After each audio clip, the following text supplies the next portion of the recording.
Војната во Украина резултира со една од најголемите хуманитарни катастрофи во Европа во новиот век. Речиси 3 милиони украинци избегаа од земјата, повеќе од половина се привремено засолнати во Полска. Нема доволно сместувачки капацитети, медицинска опрема, фармацевски материјали и лекови. Доброволци од целиот свет се на полско-украинската граница во обид да им помогнат на бегалците. Таму меѓу нив, меѓу волонтерите, е и нашиот Владко Ужевски. Подоцна во ова издание на утринската програма ќе го вклучиме во програмата и ќе се обидеме да видиме како е на лице место, како е на терен, што се случува на полско-украинската граница. Прво ќе зборуваме за една тема која се надевам, почитувани гледачи, сите ве интересира. Таа тема е од областа на здравството, а гостин е доктор Ирена Рамбабова-Бушлетич, директорка на Универзитетската клиника за нефрологија. Докторке, добро утро, добре дојдовте во Телно. Добро утро, благодарам на поканата да споделиме информации со вас и со гледачите. Така е, темата е многу актуелна, а непосреден повод за вашето гостување е неодамнешниот ден, меѓународен ден за зачувување на функцијата на здравите бубрези. Така, минатиот четврток го одбележавме, се вклучивме во една глобална кампања, светска кампања, насловена како Светски ден на бубрегот, со идеја да се подигне свеста за бубрежните заболувања. Еден исто така глобален светски проблем здравствен, кој што за жал не беше последните можда 20 и повеќе години доста актуелен.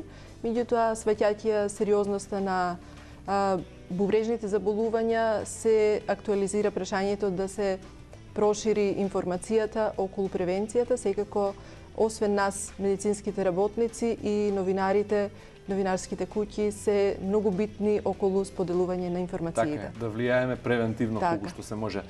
На почетокот би прашал, дали во последниве години се зголемува тенденција на пораст на бубрежните заболувања? Така, се бележи еден тренд на постојан пораст на бројот на бубрежни болни и се смета дека во просек секој 10 адултен жител на земјината топка има одреден степен на бубрежна слабост и што е многу карактеристично дека за жал до едни касни веќе одминати фази пациентите не се свесни дека воопшто имаат бубрежна слабост. Текот на болестите, повторно ќе речеме, за жал не со многу бурен тек, за разлика од други заболувања, оди многу тивко, се до крајните фази, каде што нема да може пациентот да добие многу околу превенција или околу третман. Крајни фази, кога велите, веројатно мислите на дијализа веќе така, и на неопходноста од трансплантација. Така, бубрежната слабост е поделена во 5 стадиуми и последниот, 5-тиот стадиум, бара ние како што ја нарекуваме нефролозите бубрежна заменска терапија, и тоа е дијализата, хемодијализа или перитонеална дијализа и трансплантација на бубрек. Рековме ќе се обидеме превентивно да делуваме, а тргнавме одма со дијагнозите и со фазите на бубрежна слабост. Може ли на почетокот од овој разговор да кажете некој универзален рецепт, ако е тоа возможно, како да се зачува функцијата на бубрезите? Како да го зачуваме овој витален орган здрав? Најбитно, веќе кога зборуваме за превенцијата, тоа е и апелот на Светскиот ден на бубрегот, е да се детектираат најризичните групи на пациенти, односно групи од популацијата. Анализите кои што се покажуваат повеќе години наназад се ги издвојуваат дијабетот и артериската хипертензија како водички причини за развој на хронична бубрежна болест. И многу е битно не само нефролозите, туку и другите специјалности активно да се вклучат со нас во превенцијата на бубрежната болест. И ме прашавте дали е лесно да се детектираат. За среќа во детекцијата, почнувајќи од примарното здравство, постојат анализи кои што се доста ефтини и многу брзо можат да се направат. Тоа е едноставен преглед на уринарен седимент, дали во него постои нешто што отстапува, тоа е протеинуријата, еритроцити, и секако со едноставно земање на лабораторија се одредува серумското ниво на уреа и на креатинин како маркери за бубрежна функција.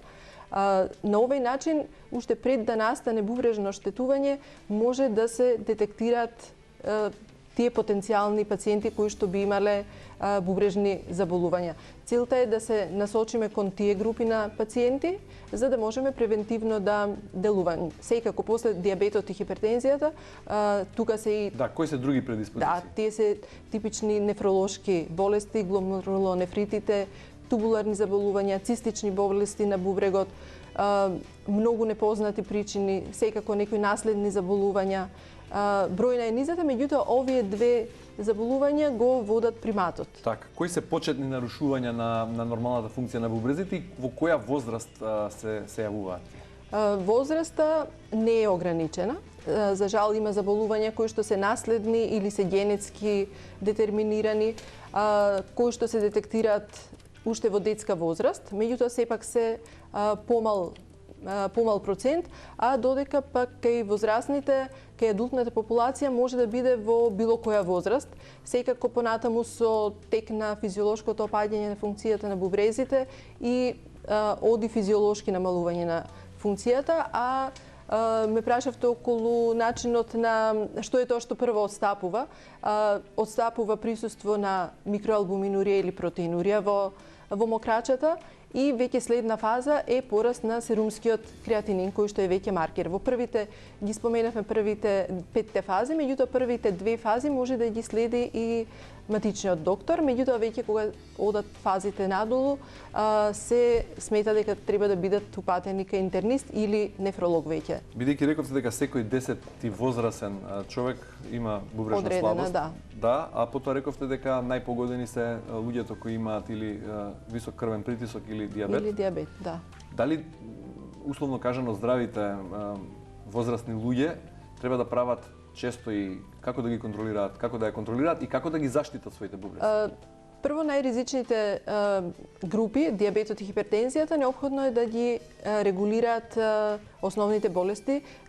Пациентите со диабет да го регулираат шеќерот во крвта, да примаат соодветни лекарства и соодветна терапија за хипертензија. Постојат лекови кои што влијаат и на бубрежната функција, протективно или заштитно влијат на бубрежната функција и со нивно добро регулирање се понатаму ја успорува бубрежната слабост да не прогредира до крајната фаза. Секако е многу возможно.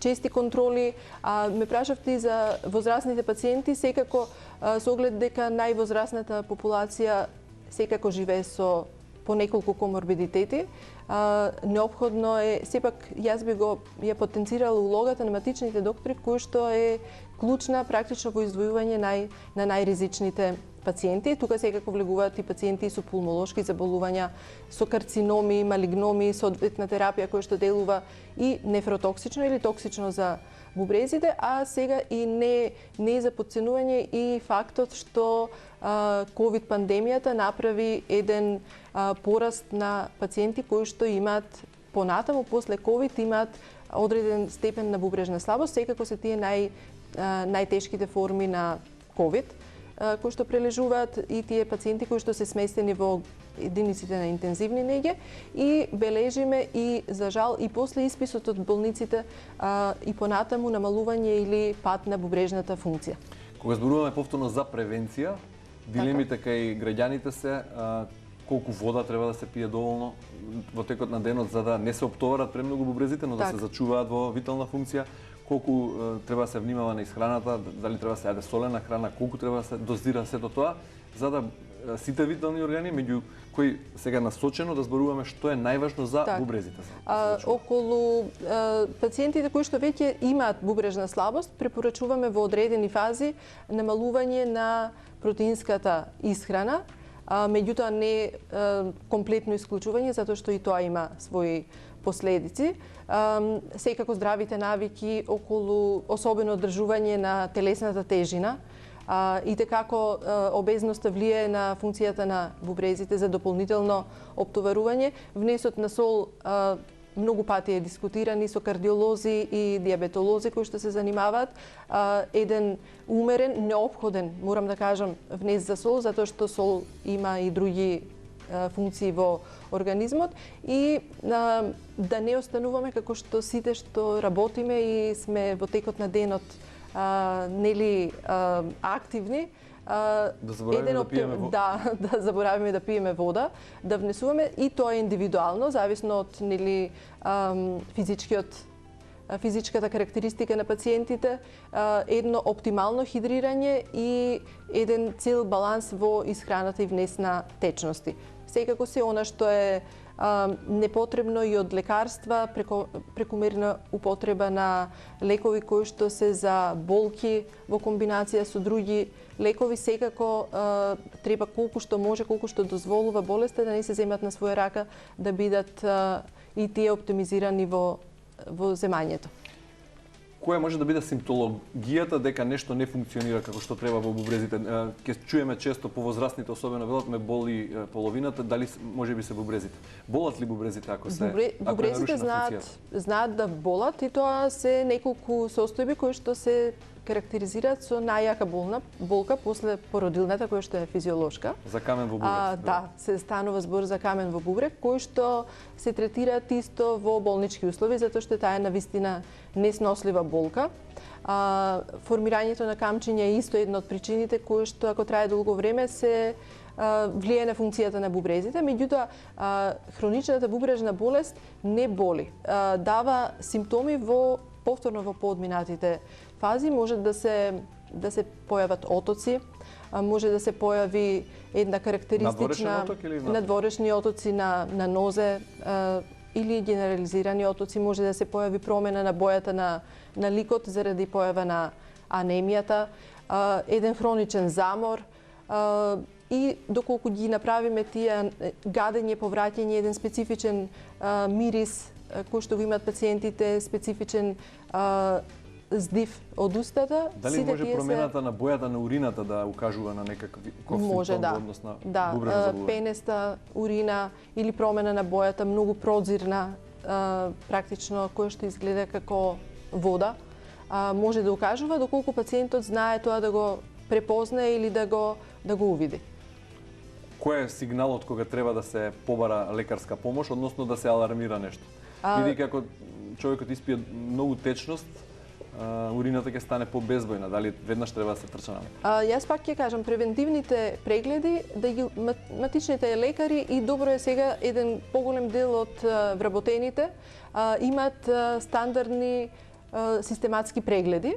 На тие општи прегледи, на општи лабораториски анализи и уринарниот седимент укажуваат каде понатаму треба да делуваме. Инаку и дел од бубрежните заболувања е акутно бубрежно оштетување кое што настанува и од многу други фактори, значи од други заболувања кои што може да се случи во ден, 2 или 3, веќе тие се други состојби кои што се аларм и бараат итно болничко лекување. Тоа го правите вие на вашата клиника со која раководите, на клиниката за нефрологија, таму се сместени пациенти на кои им е потребна дијализа? Така. И дали се вршат и трансплантациите кај вас или какви услуги, третмани им давате на пациенти? Така. Кај нас се примерно е третман на најкомплексните случаи кои што доаѓаат од низ цела држава, се водат акутни дијализи, тие што ги кажуваме, пациенти кои што првпат почнуваат со дијализа. Еден добар дел од пациентите се добро следени и знаат дека ќе дојдат до терминална фаза. Меѓутоа, еден исто така значаен процент е пациенти кои што воопшто не знаеле дека имаат бубрежни заболувања или се последица на оперативни зафати, инфекции, септични состојби, трауми и тие еден добар дел, значи клиниката ги третира акутните бубрежни заболувања. Друго што работиме се одредени имунолошки состојби, имунолошки заболувања каде што правиме плазмафереза или измена на плазмата на пациентот, доколку тоа е барано, и секако трансплантацијата на бубрек, каде што ние учествуваме во делот на подготовка на пациентите кои што треба да примат бубрек.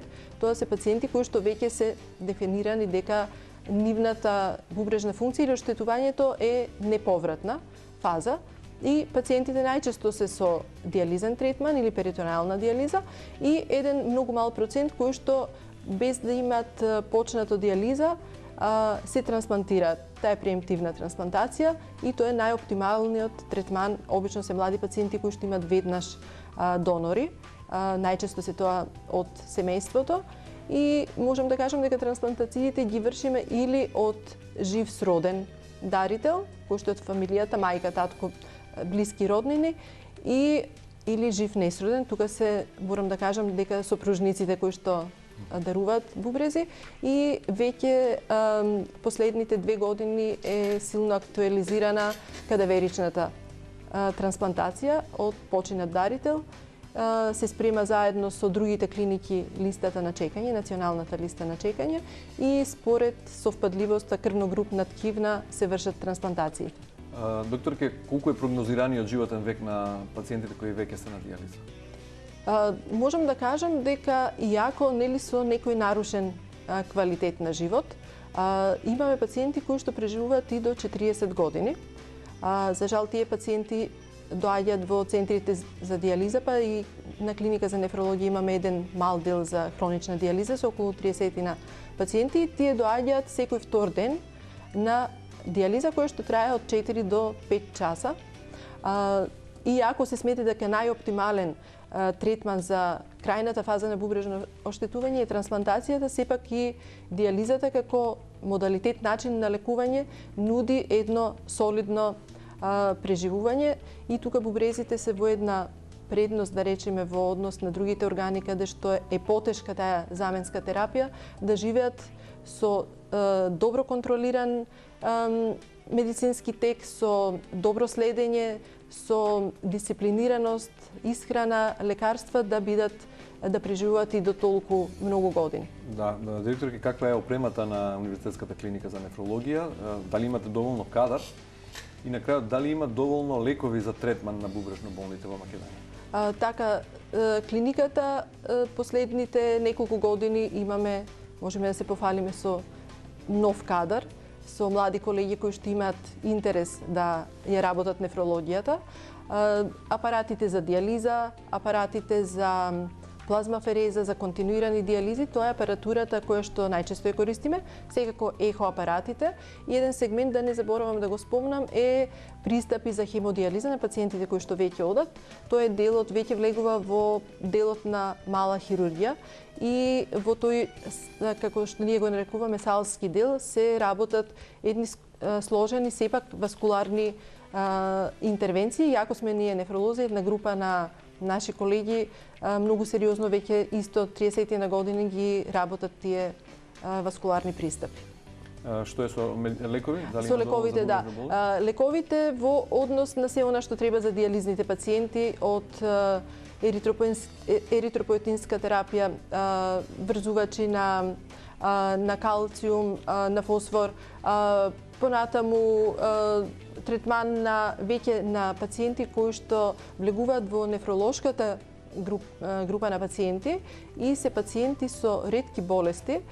Успеавме да обезбедиме терапија последните 4-5 години, да и тие добиваат соодветна терапија. Понатаму тука влегуваат и поопшти лекови кои што се антихипертензиви, инсулините кои што заедно ги третираме. Мислам дека не заостануваме во однос на третманот на пациентите. Директорке, ви благодарам за гостувањето во утринската на Телма. Ви посакувам многу успешно третирани и излекувани пациенти. Ви благодарам и вас на поканата.